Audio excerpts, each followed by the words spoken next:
Hey, welcome back. This is now test 3 review for Math 0965. For these problems, I've avoided the absolute value issue altogether, so I won't be putting any problems such that the answer will require absolute values. And also, I've not put 10.7 on the test. I didn't think we had enough exercises to really warrant it, but it's not on there. Okay, so anyways, so you know, as usual, the way you kind of study is I'll do a problem here on the video. You could pause the video before I get it done and try it on your own, see if you get the same answer as me. You could also kind of watch the video and then go to the exercises in the book and try those exercises and make sure you can handle kind of doing any of those. So these are odd problems that I'm kind of looking at, but you know, I do take even problems for the test sometimes. It's just a matter of running out of questions that are available. Okay, so anyways, so 10.1, I'm looking at problems like 1 to 19, 27 to 31, and 33 to 89. We introduce a square root property for, well, just square roots in general is one thing we introduced. So for example, like problem 1, what's the square root of 36? And of course, that's just 6. There were other issues, of course, like the square root of a difference is not the difference of the square roots. So maybe problems like number 15. Square root of 25 minus 6 versus problem number 17. Square root of 25 minus square root of 16. These don't have the same answer, right? So you can't split up a square root to figure it out. You want to treat those square roots as though they're parentheses, and you have to do everything inside the parentheses before you can do anything else. So 25 minus 16, of course, is just 9, and then the square root of 9 is 3. 17 square root of 25 is 5. Square root of 16 is then 4. 5 minus 4, of course, 1. And clearly the answers are different. We introduced the square root function in this section, so you'll be required to find the domain. And not only that, express your answer in interval notation. It's kind of important to read the directions on this test because there's like a lot of different ways you can prepare your answer, so to speak. But hopefully, if you kind of do my review, it'll sort of train you the way I want you to do your problems. So, for example, in this set of questions, 27 to 31, they basically want you to find the domain. And I take my directions straight from the book for my questions. So anyways, find the domain of the square root function, and then they want you to put your answer in interval notation. Okay. I know there's another thing where they kind of want you to match your function to the picture, but I won't be putting pictures on the test. So just find the domain and put answer in interval notation. Okay, great. So let's take a look at 29. Here we have f of x equals the square root of 3x plus 15.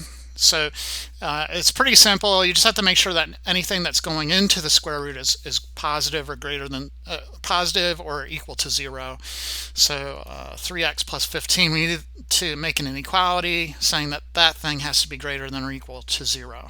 Okay, and then you just solve the inequality.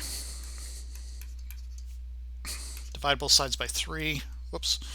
Greater than or equal to -5, and then put your answer in interval notation. If you got to do the number line thing, go ahead. I don't require it, but you can do that. So it's -5. It's everything above it and including it. So the domain in interval notation, -5 to infinity. Okay. So we had square roots. Cube roots were also included. So find each cube root. With square roots, if you're taking the square root of something like -5, so maybe I don't think any of those kind of questions. Yeah, like number 5, back in this section, they asked you to find the square root of -36. You can't do that with square roots, right? It's an even powered root, so no, it's not real. And I'm not going to do imaginary stuff on the test. So anyways, when you have cube roots, because it's an odd power root, you can take the cube root of a negative. So for example, 49, I have the cube root of negative 27. And that would just be negative, what number such that when I multiply it by itself 3 times gives me a negative 27. That's just negative 3. We can also take cube roots of fractions or decimals. So for example, 53, have negative 27 over 1,000. And in the numerator, negative 3 times negative 3 times negative 3 is 27. And the denominator, 10 times 10 times 10 is 1,000. So let's move on to 10.2. So in 10.2, well, one thing I just want to note really quick, and I'm not I'm not going to put this on the test, but when we were simplifying sort of things like the square root of a squared, just for the future, if you keep on taking math, this may come up. Remember, this will not be necessarily a. It's the absolute value of a. Okay. If you have like the cube root of a cubed, then yes, then that's just equal to a. Okay, and the difference is that one has an even power and one's the odd power. So again, in general, if you have the nth root of a to the n, that'll be the absolute value of a when n is even. And then if n is odd, the nth root of a to the n is just regular old a. Okay, so that comes up every once in a while in a blue moon in later maths. So I just want you to be aware of that issue. But on the test, I'm not really. I think it's a bit confusing, so I'm going to leave it off. Okay. Right. So anyways, let's move on to 10.2. And I'm thinking of problems similar to 39 to 53 and then 55 to 77. Okay. So let me move over there in my book. 10.2, we introduce basically exponents that are fractions. In the beginning, you worked with converting between exponents and radicals and vice versa. I'll mainly be worried about simplifying radical expressions, these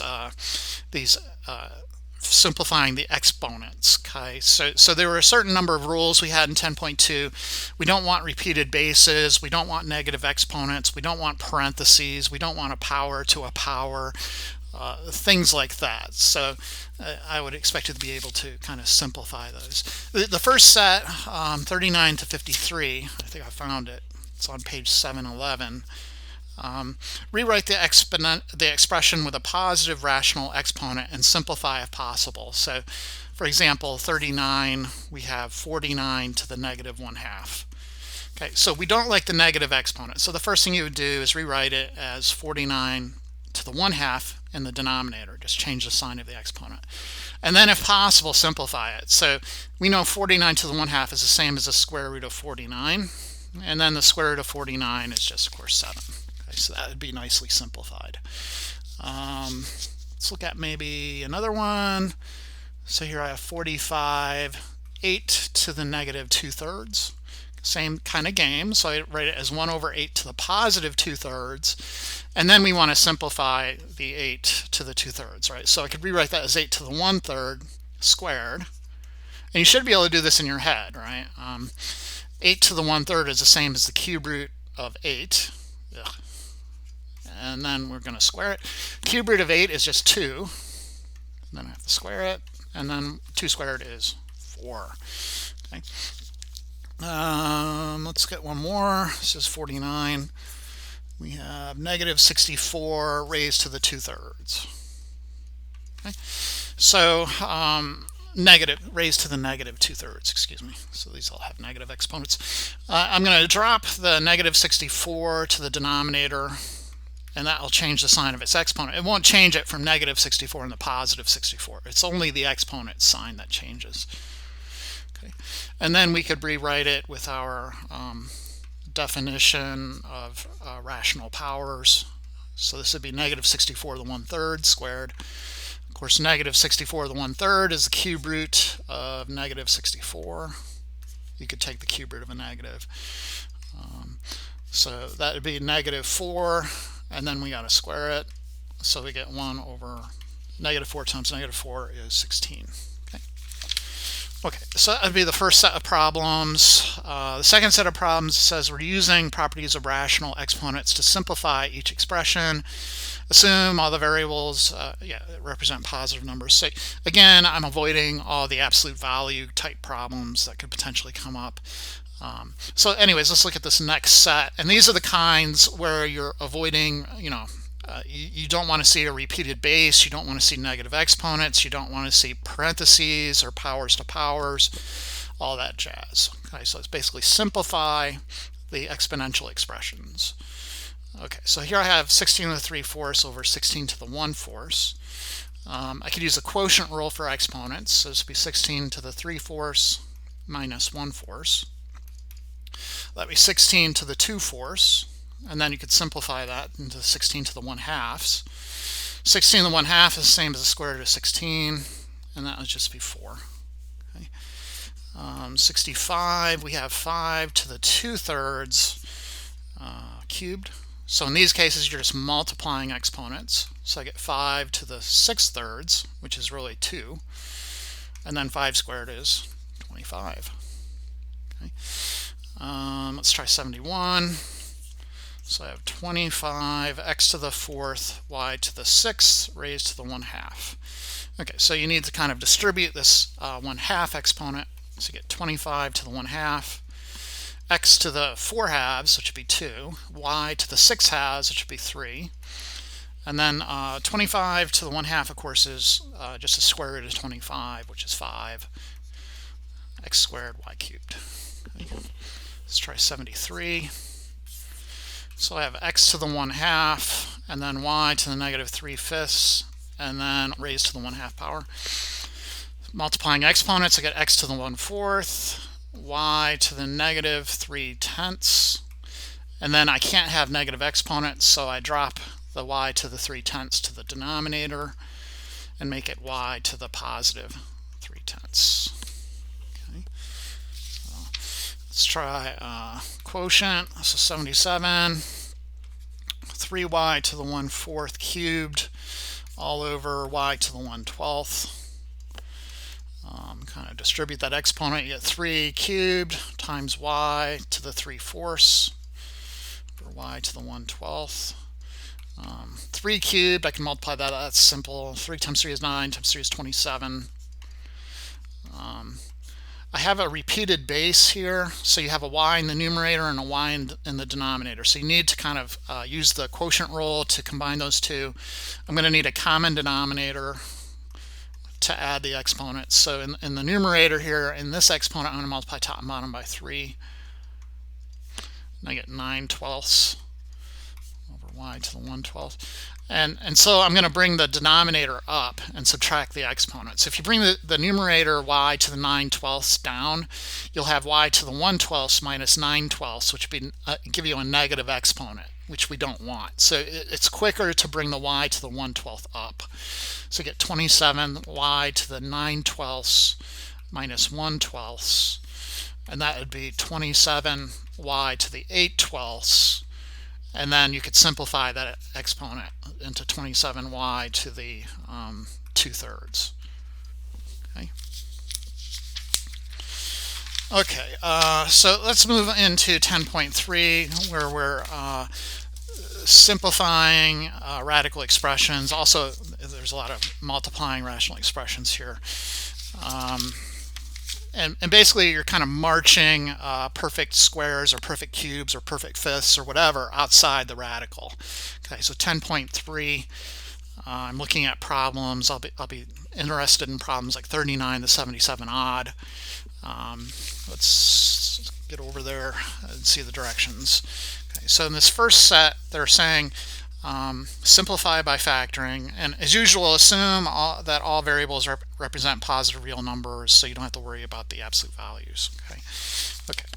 So let's look at 41. and we have the square root of x to the 8th times y to the 9th. And so I need to march out anything that's a perfect square. X to the 8th you can march out because 8 is divisible by the sort of unseen index of 2, right? And then y to the 9th, we're going to have to factor into y to the 8th, which is a perfect square, times y. Okay? And then we're marching these guys out. I meant to circle all of x to the 8th there. So I'll have x to the 8th divided by 2, which is 4, times y to the 8th divided by 2, which is 4. And then you get the leftover y. Okay. 49, we have the cube root of 81 x to the 8th y to the 6th. Okay. So I'm looking for perfect cubes. 81 is not a perfect cube. 27 is, though, and 27 divides 81. So 27 times 3. Then I need exponents that are divisible by 3, the largest exponent possible. So that'd be x to the 6th times x squared for that x to the 8th. And then y to the 6th is a perfect cube, so I could leave it like that. Okay, so I can march out the 27, the x to the 6th, and then the y to the 6th. Right? So I get 3x squared, y squared, and then times the cube root of 3x squared. Okay. Let's try 55.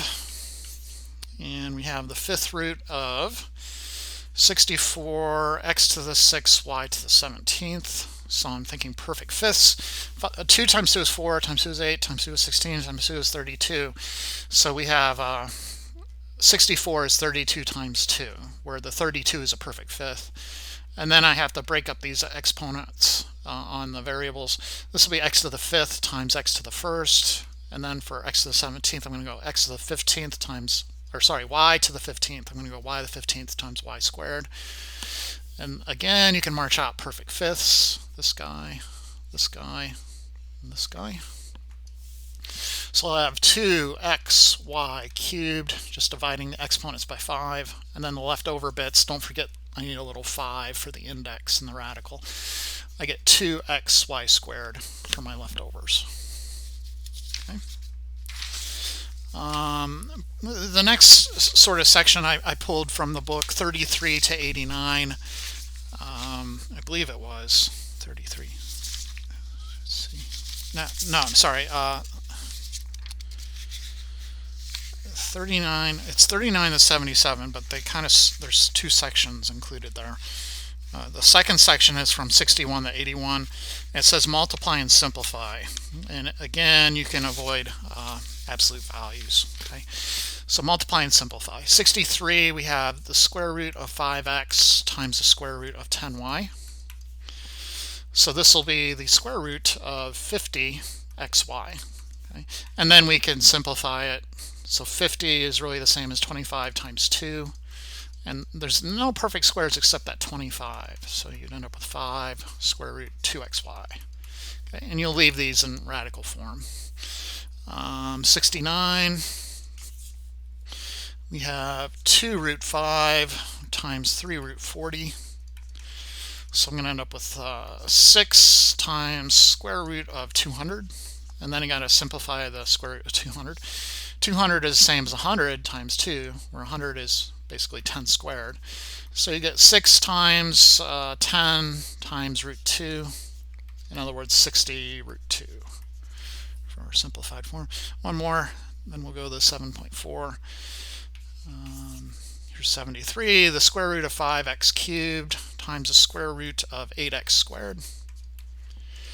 So this will be the square root of 40x to the 5th, and then I want to simplify. So it's the square root of 4 times 10, get those perfect squares, times x to the 4th times x. So it'll leave me with a 2x squared times the square root of 10x. Okay, the next part, it was on adding and dividing radical expressions. So 10.4. I'll be looking at problems like 11 to 57 odd. Okay, so 10.4, problems like 11 to 57 odd. Okay. The directions are, in the first set, Add and subtract as indicated. You will need the simplified terms to identify like radicals. So for example, I guess number 15.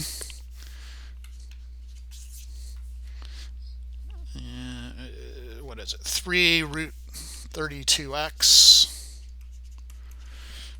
minus 2 root 18x. So first I got to simplify this thing. So 32 is the same as 16 times 2 times x. 18 is the same as 9 times 2 times x.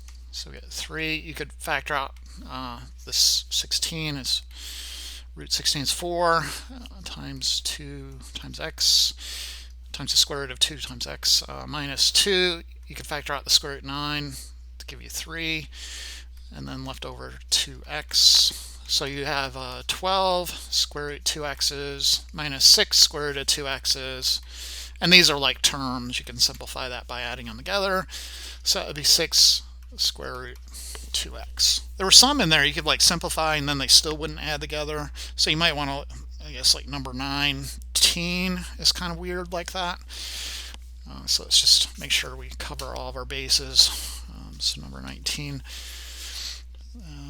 What is it? 3 times the square root of 45x squared, no, x cubed, plus the square root of 5x. Okay, so this would be 3, the square root, perfect squares, so 9 times 5 times x squared times x, plus the square root of 5x. You can march out perfect squares, so you can march out the square root of 9, it would give you a 3 on the outside, and then 3 times 3 would give you a 9. And then you can march out the x squared, would be an x. Left over is 5x, and then plus the square root of 5x. So in this case, you can't combine these two. There's not really, in my opinion, there's nothing you could really do. The book will have you factor out, though, right? So you'd end up with 9x plus 1 times square root of 5x. But either answer for me would be fine. This is good. But so is that. I mean, either one is fine. Okay, so just be aware those exist. Let's look at 21. The cube root of 54xy cubed plus y times the cube root of 128x. Okay, so again, looking to factor out some material first. 54 is the same as 27 times 2. X is just going to have to stay there, and then we have a y cubed plus y times the cube root. 128 is 64 times 2. Okay, so in that first batch, I can march out the 27 and the y cubed. That would give me a 3y up front. Then you have the cube root of 2x left over. Plus, and then the second guy, you can march out the cube root of 64 is just 4. So I end up with 4y times the cube root of 2x. And then those are like terms. 3y cube root 2x plus 4y cube root 2x gives you 7 of them. 7y cube root 2x's.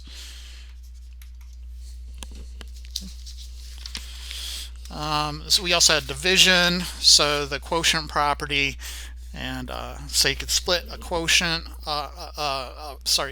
You could split the radical of a quotient into the quotient of the radicals, and vice versa. Okay, so you're using these properties to simplify the radical expressions. Let's see what the directions say. The directions just say simply simplify using the quotient rule. Okay, so these are problems like 29 to they get pretty difficult. 65. Okay. All right, so let's look at 33 using the quotient rule. So here we have the square root of x squared all over 36y to the 8th. So you could split that into two radicals. Square root of x squared all over the square root of 36y to the 8th. Again, you don't have to worry about absolute values on my test. So we can just simplify this thing to be x all over, these are both perfect squares. The square root of 36 is 6. The square root of y to the 8th is y to the 4th. Okay. All right. 41, we have the 4th root of 9y to the 6 all over x to the 8th. Okay. Again, you could split this up into 2 fourth roots. Right. And upstairs, I'm going to go ahead and kind of factor it a little bit. 9y to the 4th times y squared, so I can pull out perfect fourths. And then x to the 8th is a perfect fourth. Okay. So in the numerator, you'll have y times the 4th root of 9y squared. And the denominator, you'll have x squared. Okay. Let's see, 53. We have the square root of 200x cubed all over 10x to the negative 1. The square root of. So this time I'm going to go in the other direction and simplify first, right? So this is, just the reverse of what I did in the first couple problems there. Okay, so 200x cubed all over 10x to the negative 1. 200 over 10 is the same as 20, sorry. X to the cubed over x to the negative 1, use quotient rule for exponents. So that says I can rewrite it as x cubed minus the exponent from the denominator. And that'll become 3 plus 1, so I have x to the 4th. Okay, and then I'm going to factor perfect squares out. So 4 times 5 times x to the 4th. So you get 2x squared square root 5.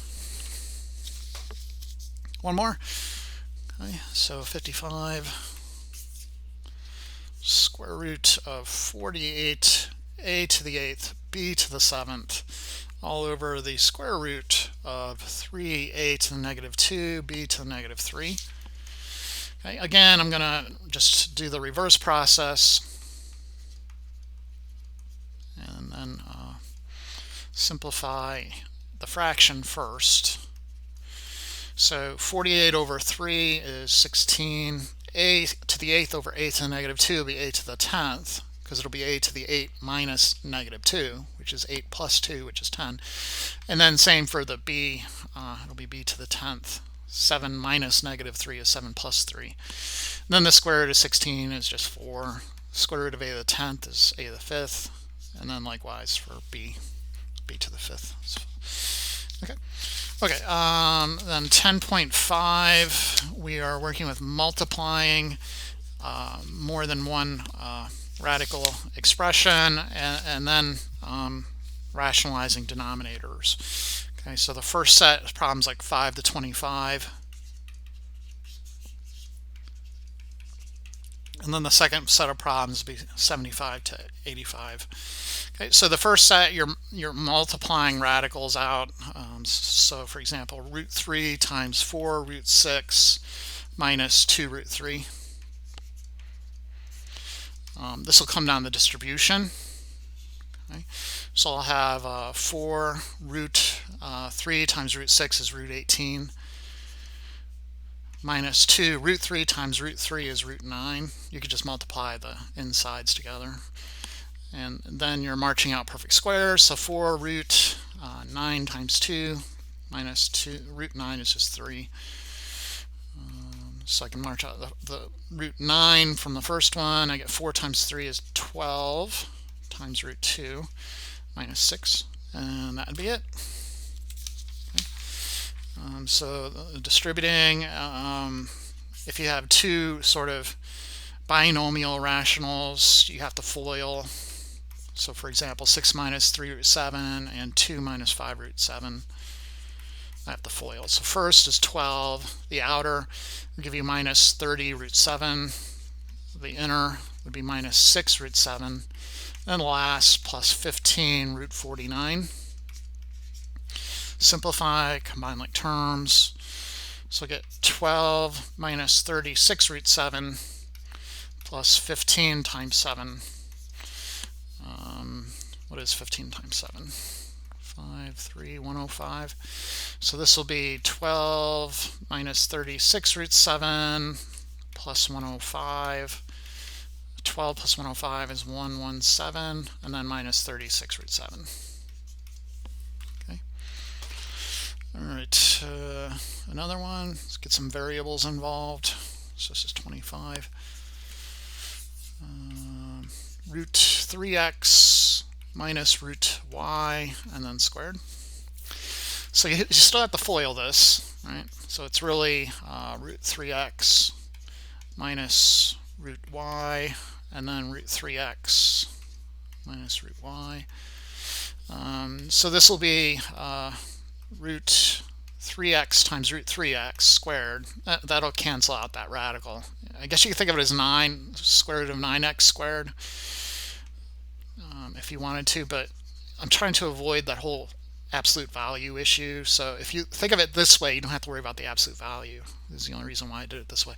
And then, the outer minus root 3xy, and then the inner minus root 3xy, and then the last is plus square root y squared. So squaring the square root will get rid of the square root. So you have 3x minus 2 root 3xy's, and then plus y. Okay, you can leave it like that. Then the next sort of set, so where am I? Am I in 10.5? The next set would be questions like 75 to 85. And the directions are to rationalize the denominator and simplify if possible. So 75, I have 8 all over root 5 plus 2. And so rationalize the denominator, it just means, multiply by conjugate. Root 5 minus 2. Root 5 minus 2. Okay. So in the numerator, distributing, you get 8 root 5 minus 16. In the denominator, the first root 5 times root 5 is root 25, which is just 5. The outer minus 2 root 5. The inner plus 2 root 5. Then the last is minus 4. So get 8 root 5 minus 16 all over. These guys cancel. 5 minus 4 is 1. And of course, we'll just rewrite that as 8 root 5 minus 16. Okay. Let's try a little harder one. It's like number 85. Root 5 plus root 3 all over root 5 minus root 3. Okay, so I'm going to multiply top and bottom by root 5 plus root 3.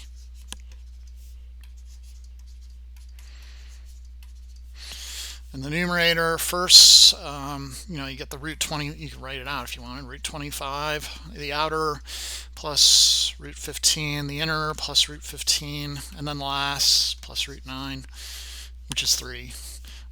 Downstairs, I got root 25, outer plus root 15, inner minus root 15, last minus root 9.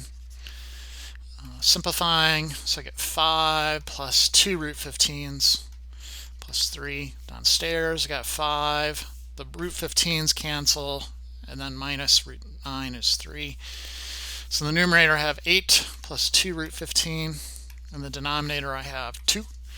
And then you could simplify this. You could butterfly it if you want. So you get 8 halves plus 2 root 15 over 2. And that would just be 4 plus root 15. Okay, if you wish. Okay, 10.6 then, we get into applying this to solving equations, radical equations. Remember, if you're working with an even powered root, you need to check your solutions. And I'll be looking at problems like 1 to 37 odd. So anyways, you must check your solutions unless you have an odd powered root. Check solutions. I have to see your check. Okay, you can't just do it in your head and say, "Whoa, I did it in my head." I need evidence of your check. Okay, so anyways, number 9, the square root of 5x plus 1 equals x plus 1. So if you have the square root of 5x plus 1, you want to square both sides in your first step.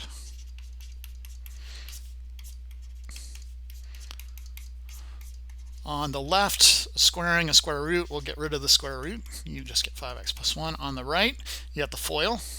So you get x squared plus x, which is 2x, and then plus 1. This is a quadratic equation, so you're going to set it equal to 0. So x squared minus 3x is 0. And then you factor, so x times x minus 3 equals 0. Set each part equal to 0. So it looks like we have 0 and 3 as potential solutions. Okay, so I go back to the original equation, plug in 0. Get the square root of 5 times 0 is 0, plus 1 is 1. On the other side I have 0 plus 1. Simplifying on the sides separately, square root of 1 is 1, and then 0 plus 1 is 1, so that's true, so that's one solution. On this other guy then, you have the square root of 15. 3 times 5 is 15, plus 1 is 16. The other side you have 3 plus 1. Square root of 16 is 4. The other side you have 4. That's true as well. So those are both solutions, and you go over here and circle them, and those are your answers. Okay. Let's try another. 21, we have the square root of x minus 7 equals 7 minus square root x. Okay. And of course, you're always trying to isolate the radical expression. In this case, you have two radicals. It won't be possible to do that. So you kind of just brute force. I'm going to have to go ahead and square both sides. Okay, and it may result in having to square more than once. Okay. So I'm going to square this side. Square this side. On the left, the square of the square root, those will cancel. Just get x minus 7. On the right, you have to FOIL. Okay, so it's going to be 49 minus 7 root 7 minus 7 root 7, so minus 14 root, sorry, x, not 7. The outer would be minus, here. Let me write it out. Like I butchered it. It's my penance. So 7 times 7 is 49. The outer minus 7 root x. The inner minus 7 root x. And then last plus square root of x squared. Okay. So this would be 49 minus 14 root x plus x. Okay. So 49 minus 14 root x plus x. This is just to the side in my margin. Now I want to isolate the this term here, this negative 14 square root x. So I'm going to move this guy to the left, move everything else to the right. So positive 14 root x. And then subtracting x on both sides, the x's will go away. And then you have 49 plus 7 is 54. Then I could divide both sides by 14. So I get square root of x is, I guess, 4. And then square both sides again. And you get x is potentially 16. So I need to still go and check my answer. So square root of 16 minus 7 is 9. And then over here, 7 minus square root of 16. Square root of 9 is 3. On the other side, 7 minus 4. 3 equals 3. That is true. So that is our solution. Okay. It's just two more, and then we'll call it a day.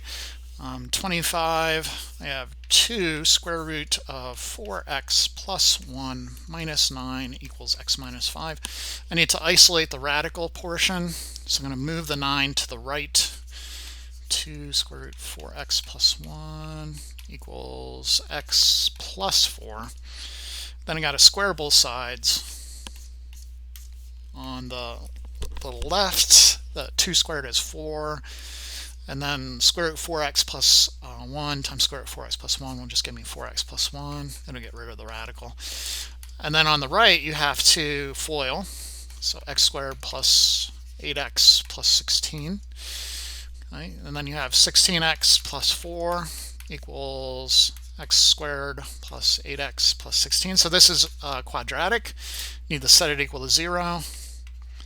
Minus 8x plus 12. And then factor, so I get x, I guess 6 and 2. 2, 0, set them, yeah, so x is 6, x is 2. If I set them equal to 0 and solve. And then I got to check my answers.